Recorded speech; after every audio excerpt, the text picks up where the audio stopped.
नमस्कार, मैं हूँ रुचि शर्मा। वेब3 की तमाम बड़ी खबरें लेकर हाजिर हैं हम। मिनिस्टर ऑफ स्टेट फाइनेंस भगवत करत ने मंगलवार को पार्लियामेंट के बजट सेशन के दौरान राज्यसभा को एक रिटन रिप्लाई में कहा कि ब्लॉकचेन भारतीय रिजर्व बैंक की प्रायोरिटी लिस्ट में इनोवेटिव टेक्नोलॉजीज में से एक है। आरबीआई का ये स्वीकार करना कि उसने भारतीय बैंकों के लिए ब्लॉकचेन का इस्तेमाल करने के लिए किसी स्पेसिफिक एरिया की पहचान नहीं की है, ये दर्शाता है कि बैंकिंग इंडस्ट्री में डिस्ट्रीब्यूटेड लेजर टेक्नोलॉजी को अपनाने में तेजी लाने के लिए बहुत से ग्राउंड को कवर करने की जरूरत है। Sharad Chandra, co-founder India blockchain forum ने एफई ब्लॉकचेन को बताया। करद ने आगे मेंशन किया कि आरबीआई के रेगुलेटरी सैंडबॉक्स ने भारतीय बैंकों के लिए ब्लॉकचेन टेक्नोलॉजी के इस्तेमाल के लिए किसी स्पेसिफिक एरिया की पहचान नहीं की है। क्रिप्टो करेंसी ट्रेडिंग प्लेटफॉर्म जियोटिस के सीईओ और को-फाउंडर विक्रम सुब्बुराज ने कहा, सरकार ब्लॉकचेन की क्षमता और बदलाव को अपनाने की तैयारी पर ध्यान दे रही है। कराद ने आगे बताया कि आरबीआई के रेगुलेटरी सैंडबॉक्स की क्रॉस बॉर्डर पेमेंट थीम के तहत पार्टिसिपेट करने वाली एंटिटीज ने स्पेसिफिक ब्लॉकचेन बेस्ड एप्लीकेशन को टेस्ट किया था। सुब्बुराज ने कहा, ये भी कि ध्यान दिया जाना चाहिए कि नैस्कॉम एक इंडियन टेक इंडस्ट्री की एक रिपोर्ट के अनुसार वेब 3.0 इंडस्ट्री 2032 तक भारत के ग्रॉस डोमेस्टिक प्रोडक्ट में $1.1 ट्रिलियन ऐड कर सकती है। साथ ही आने वाले सालों में कई जॉब्स जनरेट कर सकती है। बढ़ते हैं अगली खबर की ओर। स्पॉटिकोर नाम के एक blockchain based fantasy cricket platform ने भारत में ऑपरेशंस शुरू कर दिए हैं।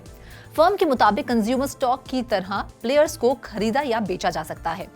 इसके साथ ही बिजनेस ने दावा किया है कि बीटा लॉन्च के रूप में इसके लगभग 32,000 एक्टिव यूजर्स से और प्री सीड राउंड में एंजल इन्वेस्टर्स से 10 करोड़ प्राप्त हुए थे। घोषणा के अनुसार करंटली प्लेटफॉर्म T20 लीग के लिए लाइव है, लेकिन दूसरे स्पोर्ट्स लीग में और एक्सपैंड करने की योजना बनाई है। काम को समझाते हुए कंपनी ने कहा कि उनके पास एक algorithm based performance ranking system है जो प्लेयर को बैटिंग, बॉलिंग और फील्डिंग के स्टैटिस्टिक के आधार पर एक इंडेक्स रेट करती है। ये भी कहा गया कि यूजर्स द्वारा चुने गए प्लेयर्स को उनके पोर्टफोलियो के परफॉर्मेंस के आधार पर कैश डिविडेंड मिलेगा। बाकी अहम खबरों के लिए करते हैं विशाखा का रुख।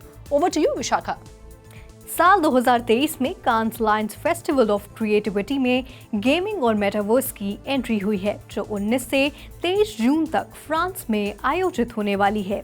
गेम प्ले के माध्यम से लोगों को ब्रांड से जोड़ने वाले क्रिएटिव वर्क का जश्न मनाने के उद्देश्य से इस साल एक नई category entertainment lion for gaming पेश की गई है। आयोजकों ने घोषणा की है कि एंट्रीज को ये प्रदर्शित करने की जरूरत होगी कि कैसे ब्रांड ने जटिल गेमिंग समुदायों में सफलतापूर्वक टैप किया है और व्यावसायिक सफलता प्राप्त करते हुए पूरे गेमिंग अनुभव में वास्तविक मूल्य जोड़ा है। बजी मेटावर्स के लिए भी दरवाजे खोलते हुए आयोजकों ने नई रियलिटीज और उभरती हुई तकनीक की कैटेगरी का विस्तार किया है। मेटावर्स के इस्तेमाल को इमर्सिव एक्सपीरियंसेस के क्रिएटिव एप्लीकेशन के रूप में परिभाषित किया गया है, जो क्रिएटिवली टेक्नोलॉजी की बाउंड्रीज को आगे बढ़ाता है। Over to you Sandeep. Security and exchange commission United States के इन्वेस्टर्स को अनरजिस्टर्ड सिक्योरिटीज ऑफरिंग्स की पेशकश कर major American crypto exchange Kraken की जांच कर रहा है। ब्लूमबर्ग ने बुधवार को मामले से परिचित लोगों का हवाला देते हुए बताया कि जांच एक एडवांस स्टेज में पहुंच गई है और क्रैकन आने वाले दिनों में SEC के साथ समझौता कर सकता है। रिपोर्ट्स के अनुसार रेगुलेटर इस बात की जांच कर रहे हैं कि क्या क्रिप्टो एक्सचेंज ने अमेरिकन कस्टमर्स को अपने ऑफरिंग्स में सिक्योरिटीज लॉज का उल्लंघन किया है। मामले को सार्वजनिक नहीं किया गया है, इसलिए जांच के तहत टोकन्स और ऑफरिंग्स अज्ञात है। जैसा कि एजेंसी ने हमेशा सलाह दी है, नियामक को व्यवस्थित करने से अन्य क्रिप्टो कंपनियां रजिस्ट्रेशन डील के लिए SEC तक पहुंच सकती है। दिसंबर में ब्लूमबर्ग के साथ बात करते हुए SEC के चेयर गैरी जेंसलर ने क्रिप्टो फर्मों से आग्रह किया कि वे सिक्योरिटीज वॉचडॉग के साथ रजिस्टर करें, क्योंकि रनवे छोटा हो रहा था। अब बढ़ते अगली खबर की ओर। क्रिप्टो करेंसी इंथुजियास्ट्स को ऑस्ट्रेलिया और न्यूजीलैंड में रिक्रूटमेंट ड्राइव पर करंटली एक सस्पेक्टेड पॉन्जी स्कीम से सावधान रहने की चेतावनी दी जा रही है। वीवी ग्लोबल के लिए प्रेसिडेंशियल एम्बेसडर और ग्लोबल मास्टर डिस्ट्रीब्यूटर डियागो एंड्रिजी गुरुवार रात क्रिस्ट चर्च में एक प्रमोशनल इवेंट आयोजित करने वाले हैं। अपनी वेबसाइट पर वीवी ग्लोबल क्रिप्टो करेंसी प्रोडक्ट्स और सर्विसेज प्रोवाइड करने वाला एक मल्टी सर्विसेज प्लेटफॉर्म होने का दावा करता है। मेंबर्स को बोनसेस और रिवॉर्ड्स की एक लंबी लिस्ट की पेशकश की जाती है, जिसमें एक डायरेक्ट बोनस भी शामिल है। इसका भुगतान तब किया जाता है जब मेंबर के पहले लेवल का कोई परचेस करता है।